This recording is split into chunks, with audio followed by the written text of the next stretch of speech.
అందరికీ నమస్కారం.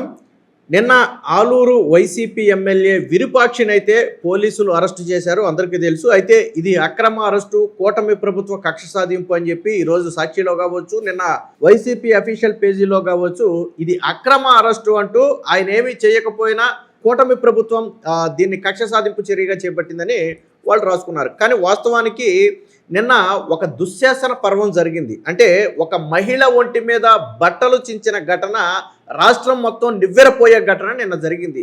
ఎవరు చేశారు అంటే ఎమ్మెల్యే మనుషులే చేశారు. అయితే ఆ ఘటనలో ఎమ్మెల్యే కొడుకున్నాడు, సోదరుడు ఉన్నాడు, సోదరుడు కొడుకు కూడా ఉన్నారు. సో వీళ్ళతో పాటు దాదాపుగా ఒక 50 నుంచి 100 మంది ఒక టీడీపీ కార్యకర్త ఇంటికి వెళ్ళి దాడి చేసే క్రమంలో ఆయన భార్య అడ్డుకునే ప్రయత్నం చేస్తే ఆవిడ నైటీలో ఉంటే ఆ నైటీని చింపేశారు. ఎవరి మట్టికి దీన్ని సమర్థిస్తారు చెప్పండి? ఇప్పుడు అక్రమ అరెస్ట్ అన్నారు కదా, వైసీపీ పార్టీ కావచ్చు, వాళ్ళ సాక్షిలో కావచ్చు అక్రమ అరెస్టు అంటున్నారు కదా. ఆ మహిళ బట్టలు చింపడం కరెక్టేనా, చింపారా లేదా అనేది నేను ఒక విజువల్ కూడా ఉంది, చూపిస్తాను, ఒకసారి చూడండి. చింపారా లేదా అనేది తర్వాత మీరు డిసైడ్ చేయండి. మరి దీన్ని కరెక్టేనా, ఇది ఎవరైనా సమర్థిస్తారా? దీన్ని రాజకీయ రంగు పులుముతారా? బీసీ కార్డు వాడతారా? ఎంత దారుణం అంటే ఈ మహిళల మీద దాడులు చేయటం, మహిళల మీద చేతులు వేయటం, మహిళల బట్టలు చింపటం వైసీపీకి ఇది ఒక ఫ్యాంటసీలాగా మారింది. నిన్నగాక మొన్న శ్రీకాకుళం పర్యటనలో ఉన్నటువంటి మహిళా ఎస్ఐ ప్రవళిక ఒంటి మీద చేతులు వేస్తే ఈ రోజుకి దొరకలేదు, పరారీలో ఉన్నాడు. చింతాడి రవికుమార్ ఈ రోజుకి పోలీసులకు దొరకల, పరారీలో ఉన్నాడు. కేసు నమోదు చేశారు, ఆ మహిళ మీద చేతులు వేశారు, ఒక మహిళా ఎస్ఐ మీద చేతులు వేశారు. ఈ రోజేమో ఒక టీడీపీ కార్యకర్త ఇంట్లోకి వెళ్ళి దాడి చేస్తుంటే అడ్డుకుంటుంటే వాళ్ళ భార్య బట్టలు చింపేశారు. మరి దీన్ని సభ్య సమాజం అంగీకరిస్తుందా? ఇది కరెక్ట్ అయిన వేనా? వారికి వ్యక్తిగత గొడవలు ఉండొచ్చు, పార్టీ గొడవలు ఉండొచ్చు, అవి అక్కడి వరకే ఉండాలి. కానీ మహిళ ఒంటి మీద చేతులు వేయటం, మహిళల బట్టలు చింపటం అనేది ఎవరైనా సమర్థిస్తారా? నిన్న జరిగింది వాస్తవంగా అదే జరిగింది. నిన్న ఆ బాధిత మహిళ కంప్లైంట్ ఇచ్చింది, ఆవిడ హాస్పిటల్లోకి వెళ్తే పరామర్శించారు. విజువల్స్ ఉన్నాయి, బట్టలు చింపారా లేదా అనేది విజువల్స్ ఉన్నాయి. కాకపోతే అన్ని విజువల్స్ మనం చూపించలేము, విజువల్స్ ఉన్నాయి. నిన్న సోషల్ మీడియాలో తిరిగినాయి ఆ విజువల్స్ అన్ని. మరి మహిళ ఒంటి మీద చేతులేసి బట్టలు చింపటాన్ని ఎవరైనా సమర్థిస్తారా? నేను ఓపెన్గా అడుగుతున్నా. విరూపాక్షిని కోర్టు రిమాండ్కి విధించింది. ఎందుకు విధించింది? మహిళ మీద చేయలేసి మహిళ బట్టలు చింపితే కోర్టు ఊరుకుంటుందా? ఇమీడియట్గా 14 రోజులు రిమాండ్ విధించింది ఎమ్మెల్యేకి. ఒక ఎమ్మెల్యేకి 14 రోజులు రిమాండ్ విధించింది. ఎందుకు విధించింది? చేసిన ఘటన అంత తీవ్ర దిగ్భ్రాంతికరమైనటువంటి ఘటన, జుగుత్సుకరమైనటువంటి ఘటన. ఎవరు కూడా సమర్థించరు. వాస్తవం ఏంటంటే వైసీపీ కార్యకర్త గిరికి ఆ తెలుగుదేశం పార్టీ కార్యకర్త గురునాథ్ అనుకుంటా, ఆ వ్యక్తికి మధ్య ఏదో మొత్తానికి ఇష్యూస్ అయితే ఉన్నాయి. ఫోన్లో ఒకళ్ళు వారించుకున్నారు. తర్వాత తెలుగుదేశం పార్టీ కార్యకర్త తరఫున ఒక 2-3 కార్యకర్తలు గిరి ఇంటికి వెళ్ళి మాట్లాడి కొద్దో గొప్ప హెచ్చరించిన మాట వాస్తవం. అయితే అక్కడ పెద్దలు సర్ది చెప్పి పంపేశారు. ఎవరెవరు వెళ్ళారు అంటే ఈ టీడీపీ కార్యకర్త గురునాథ్ తరఫున ఎవరెవరు వెళ్ళారంటే శివ అనే ఒక వ్యక్తి వెళ్ళాడు, చంద్రశేఖర్ అనే ఒక వ్యక్తి వెళ్ళాడు, నాగరాజు అనే ఒక వ్యక్తి. సో మొత్తానికి వీళ్ళు 3-4 గిరి ఇంటికి వెళ్ళి గిరిని వార్న్ చేసిన మాట వాస్తవం, హెచ్చరించిన మాట వాస్తవం. తర్వాత పెద్ద మనుషులు జోక్యం చేసుకుని ఇలాగా ఒకళ్ళు ఇది చేసుకోవడం కరెక్ట్ కాదు అని పెద్ద మనుషులు సర్ది చెప్తే వాళ్ళ దారిని వాళ్ళు వెళ్ళిపోయారు, వీళ్ళ దారిని వీళ్ళు వచ్చేసారు, అయిపోయింది. ఇది మనసులో పెట్టుకున్నటువంటి వైసీపీ కార్యకర్త గిరి ఏం చేశాడంటే వెంటనే వైసీపీ ఎమ్మెల్యేకి ఫోన్ చేసి, విరూపాక్షికి ఫోన్ చేసి టీడీపీ కార్యకర్తలు నా ఇంటికి వచ్చి దాడి చేసి వెళ్ళారని చెప్పి కంప్లైంట్ ఇచ్చాడు. వాస్తవానికి దాడి చేయలా, ఎక్కడా దాడి చేయలా.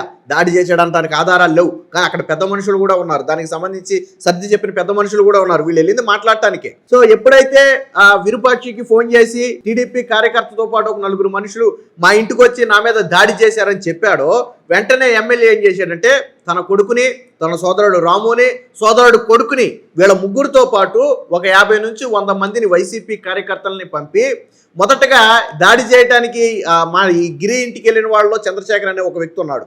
మాట్లాడటానికి వెళ్ళిన వాళ్ళు ముందు ఆ చంద్రశేఖర్ ఇంటికి వెళ్ళిపోయి ఆ చంద్రశేఖర్ మీద దారుణంగా దాడి చేశారు. తర్వాత టీడీపీ కార్యకర్త తరపున మరొక టీడీపీ కార్యకర్త ఎవరు? నాగరాజు ఇంటి మీద దాడి చేయడానికి వెళ్తే అదే సమయంలో వాళ్ళ భార్య అడ్డుకుంది. నాగరాజు ఇంట్లోకి వెళ్ళి దౌర్జన్యం చేయబోతుంటే ఎవరు మీరు, ఎందుకు మా ఆయన మీద దాడి చేస్తున్నారని అడ్డుకుంటే ఆవిడ బట్టలు చింపేశారు. బట్టలు చింపేస్తే నిర్ఘాంతపోయాడు నాగరాజు. విషయం తెలుసుకున్నటువంటి స్థానిక టీడీపీ నేత పురుషోత్తమో ఎవరో ఒక ఆయన వచ్చాడు. ఆయనకు ఊటావుటిని అక్కడికి చేరుకుంటే బయట ఆయన కారు మొత్తాన్ని కూడా ధ్వంసం చేసేశారు. ఆయన లోనికి వెళ్లకుండా అడ్డుకున్నాడు. సపోర్ట్ గా వచ్చినటువంటి నాగరాజు సోదరుడి మీద దాడి చేశారు. ఇంట్లో ఏదో జరుగుతుందని గొప్ప నాగరాజు సోదరుడు ఎవరో అక్కడ ఒకరు ఉంటే ఒక వ్యక్తి ఆయన వచ్చాడు. ఆయన మీద దాడి చేశారు, నాగరాజు మీద దాడి చేశారు. వాళ్ళ ఆవిడ బట్టలు చింపేశారు. చింపేసి తర్వాత వెళ్ళిపోయారు. తర్వాత టీడీపీ కార్యకర్తలు గట్టిగా పోగవటం మొదలయ్యారు. దీంతో అక్కడ నుంచి వెళ్ళిపోయారు. విషయం తెలుసుకున్నటువంటి పోలీసులు కూడా తర్వాత ఘటనా స్థలానికి చేరుకున్నారు. చేరుకున్నాక ఏం జరిగిందని ఆరాధిస్తే జరిగింది ఏంటి, ఆ వెళ్ళేటప్పటికి ఏమైంది, అందరూ వెళ్ళేటప్పటికి ఏమైంది, ఆ మహిళ ఒంటి మీద బట్టలు చిరిగిపోయి ఉన్నాయి. వెంటనే ఏం జరిగిందని అడిగితే అప్పుడు స్టోరీ మొత్తం చెప్తే అప్పుడు దీన్ని పోలీసులకు ఇన్ఫార్మ్ చేసి పోలీసులు కూడా దీన్ని సీరియస్గా తీసుకున్నారు. రాష్ట్ర ప్రభుత్వం కూడా దీన్ని సీరియస్గా తీసుకుంది. ఎందుకంటే ఒక మహిళ ఒంటి మీద బట్టలు చింపడం అనేది మామూలు విషయం. నేను అందుకే చెప్పాను మొదట్లోనే, ఒక దుశ్శాసన పర్వాన్ని ఆ రోజు అక్కడ చూపించింది ఎవరంటే విరూపాక్షి సోదరుడు, విరూపాక్షి కొడుకు, వాళ్ళ సోదరుడు కొడుకు, వీళ్ళతో పాటు కొంతమంది వైసీపీ కార్యకర్తలు మొత్తం 47 మంది మీద కేసులు నమోదు చేశారు. నాన్ బెయిలబుల్ సెక్షన్ల కింద కేసులు నమోదు చేశారు. అందులో విరూపాక్షిని అయితే నిన్న అరెస్ట్ చేశారు. మరొక 20 మందిని కూడా అదుపులోకి ఏదో తీసుకున్నారని చెప్పి చెప్తున్నారు. దీనికి ఈ స్టోరీ మొత్తంలో వైసీపీ చేసింది ఏంటయ్యా అంటే మొత్తం కల్పితమే. అక్రమంగా అరెస్టు, కూటమి కక్ష సాధింపు, రెడ్ బుక్ రాజ్యాంగం. ఏం జరిగిందో చెప్పట్లా. అసలు విషయం ఏంటంటే ఈ వైసీపీ కార్యకర్త గిరి అనే వ్యక్తి కొంత ఇసుక అక్రమంగా నిల్వ చేస్తున్నాడని తెలిసి వీళ్ళు అధికారులకు ఫిర్యాదు చేసి దాన్ని మొత్తాన్ని పట్టించారు. ఆ కక్షతోనే వారికి మధ్య వాగ్వాదాలు జరిగాయి అనేది అక్కడ స్థానికులు చెప్తున్నటువంటి మాట. సో నిజంగానే ఒకవేళ అక్రమంగా ఇసుక డంప్ చేసి దాన్ని విక్రయిస్తుంటే దాని వెనక ఖచ్చితంగా ఎమ్మెల్యే హస్తం ఉంటుంది. వాస్తవానికి ఇక్కడ ఇంకోటి కూడా జరిగింది. ఎమ్మెల్యేకి గిరి ఫోన్ చేయగానే ఎమ్మెల్యే డిఎస్పీకి ఫోన్ చేసి చెప్పాడంట, మా వైసీపీ కార్యకర్త ఇంటికి టీడీపీ కార్యకర్తలు దాడి చేశారంట, మీరు వెంటనే తేల్చండి అని. డిఎస్పీ ఏం చెప్పాడంటే నేను వెంటనే పంపుతాను, మా పోలీసులను పంపుతాను, ఏం జరిగిందో విచారించి దాడి చేశారు అని తెలిస్తే నేను చర్యలు తీసుకుంటాను అని చెప్పి డిఎస్పీ విరూపాక్షికి హామీ కూడా ఇచ్చాడు. కానీ ఇక్కడ విరూపాక్షి ఏమనుకున్నాడంటే ఇది కూటమి ప్రభుత్వం కాబట్టి వాళ్ళ కార్యకర్తలను వాళ్ళ పోలీసులు ఏమీ చెయ్యరు, సో పోలీసులను నమ్ముకుంటే ఎలాగా ఇది పని జరగదని చెప్పి ఎలాగా ఎప్పటి నుంచో టీడీపీ మీదో టీడీపీ కార్యకర్తల మీదో దాడి చేయాలి, పగ తీర్చుకోవాలని కడుపులో కొంత ఉన్నట్టుంది. ఈ ఎమ్మెల్యే విరూపాక్షికి కొంత ఉన్నట్టుంది. ఎందుకంటే ఆయన స్థానిక ఎమ్మెల్యేగా ఉన్నప్పటికీ కూడా హవా మొత్తం కూడా టీడీపీ కార్యకర్తలది, నాయకులది అయ్యి ఉండొచ్చు. ఎందుకంటే గవర్నమెంట్లో వాళ్ళు ఉన్నారు కాబట్టి. సో ఎప్పటి నుంచో కడుపులో కొద్దిగా ఉన్నట్టు ఆల్రెడీ డిఎస్పీకి చెప్పిన తర్వాత అట్లీస్ట్ ఒక 24 గంటల సమయం కూడా ఇవ్వకుండా డిఎస్పీని నమ్ముకుంటే పనులు జరగవని చెప్పి తన మనుషులు ఎవరైతే రౌడీలు గుండాలు తన దగ్గర ఉంటారో వాళ్ళను ఉసుగొల్పి 2 టీడీపీ కార్యకర్తలు ఇంటికి పంపి దారుణంగా దాడి చేశారు. మొదట చంద్రశేఖర్ ఇంటికి వెళ్ళి దాడి చేశారు, తర్వాత నాగరాజు ఇంటికి వెళ్ళి దాడి చేశారు. అక్కడ ఇష్యూ పెద్దదైంది కాబట్టి జనం అందరూ పోగయ్యారు కాబట్టి అక్కడ నుంచి వెళ్ళిపోయారు. లేకపోతే గురునాథ్ ఇంటికి కూడా వెళ్ళి దాడి చేద్దరు, లేకపోతే ఇంకొక వ్యక్తి శివ అనే ఒక వ్యక్తి కూడా వాళ్ళతో పాటు వెళ్ళాడు ఆ రోజు గిరి ఇంటికి, అతనికి మీద కూడా దాడి చేద్దరు. ఎప్పుడైతే నాగరాజు ఇంటి మీద దాడి తర్వాత ఇది పెద్ద ఇష్యూగా మారింది, పోలీసులు ఇన్వాల్వ్ అయ్యారో దీంతో ఎవరు కాళ్ళు గుడ్డు చొప్పుడు కాకుండా అక్కడి నుంచి పరారైపోయారు. దీనికి రాజకీయ రంగు పొలమటం కరెక్టేనా? 2 పార్టీల కార్యకర్తల మధ్య గొడవ ఓకే, అక్కడ వరకు బాగానే ఉంది. మరి మహిళ మీద బట్టలు చింపడం కావచ్చు, వాళ్ళ మీద దాడి చేయడం కావచ్చు, గిరి ఒంటి మీద చేయి కూడా వేయలేదా టీడీపీ కార్యకర్తలు ఎవరు? గిరి ఒంటి మీద చేయి కూడా వేయలే ఎవరు టీడీపీ కార్యకర్తలు. కానీ నా మీద దాడి చేశారని గిరి చెప్పాడు. నా మీద దాడి చేశారన్నారు. పోనీ నిజంగా గిరి మీద దాడి చేసి ఉంటే ఎక్కడైనా సరే కనీసం ఇసుమంత గీత కానీ, ఎక్కడైనా కవికిన దెబ్బ కానీ ఎక్కడైనా ఉన్నాయా? గిరి ఒంటి మీద లేవు. సో ఇది జరిగింది. సో దీని మీద ఎవరైతే బాధితురాలు నాగరాజు భార్య సుచిత్ర, ఎవరైతే బట్టలు చింపారో ఆ మహిళ పేరు సుచిత్ర, ఎప్పుడైతే ఈ ఘటన జరిగిందో వెంటనే సుచిత్ర దగ్గర కంప్లైంట్ తీసుకుని పోలీసులు 47 మంది మీద హత్య బెదిరింపులు చేశారు. ట్విస్ట్ ఏంటో తెలుసా? ఎస్సీ వర్గానికి చెందినటువంటి వ్యక్తులు వీళ్ళు, అంటే దళిత సామాజిక వర్గానికి చెందినటువంటి వ్యక్తులు. ఈ నాగరాజు అనే వ్యక్తి దళిత సామాజిక వర్గానికి చెందిన వ్యక్తి. ఈ సుచిత్ర అనే మహిళ దళిత సామాజిక వర్గానికి చెందినటువంటి మహిళ. ఒక దళిత మహిళ దుస్తులు చింపటం అంటే ఎంత దారుణం. దాడి చేసేటప్పుడు తెలుసు వాళ్ళు దళితులు అని తెలుసు, అన్నీ తెలుసు, కానీ వాళ్ళ మీద దాడి చేసేటప్పుడు సహనం కోల్పోయి మానవత్వం అనేది మరిచి ఎక్కడి వరకు హద్దులు ఉంటాయి అనేది కనీసం తెలియకుండా అడ్డుగా వెళ్ళిన తన భార్య నైటీలో ఉంటే నైటీ చింపేశారు. మొన్నేమో మహిళా ఎస్ఐ మీద చేతులు వేశారు. ఆవిడ తప్పని పరిస్థితుల్లో ఆత్మరక్షణ కోసం చేతులు అడ్డం పెట్టుకుని కింద కూర్చోవలసి వచ్చింది. ఈ రోజుకి ఆ కేసులో చింతాడ రవికుమార్ ఇంకా దొరకల, పరారీలోనే ఉన్నాడు.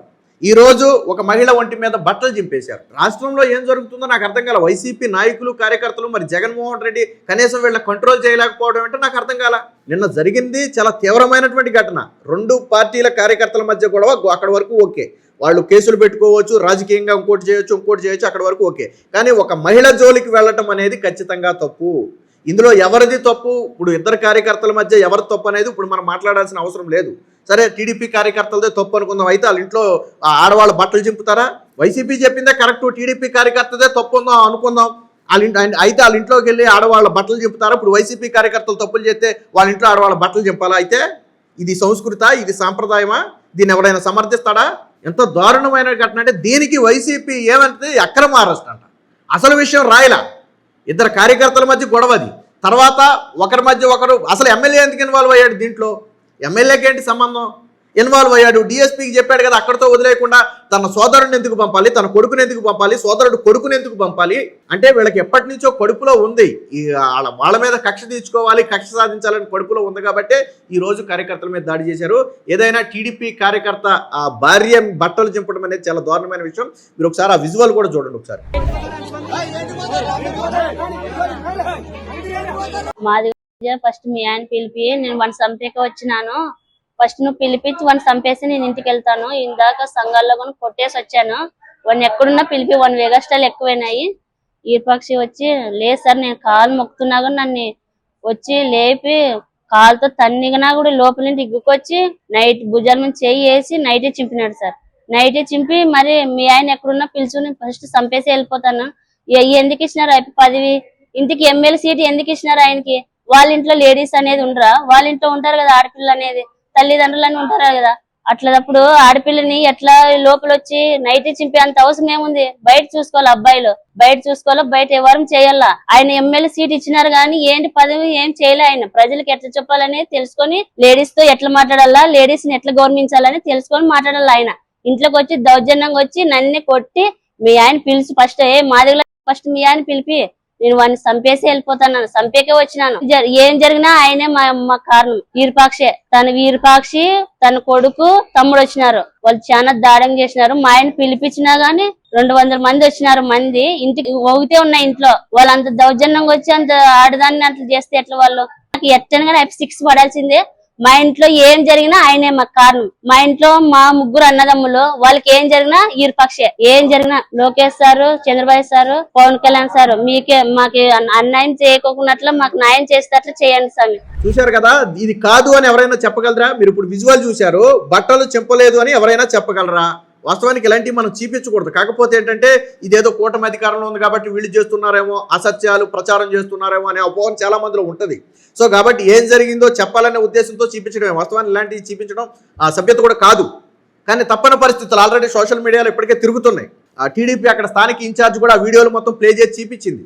వీళ్ళు దాడికి వెళ్ళారు. మొదట వీళ్ళు వెళ్ళారు వాళ్ళ ఇంటికి దాడికి. గుంపుకు 100 మంది వెళ్ళిపోయి ఒక ఇంటి మీద పడితే ఏమవుద్ది?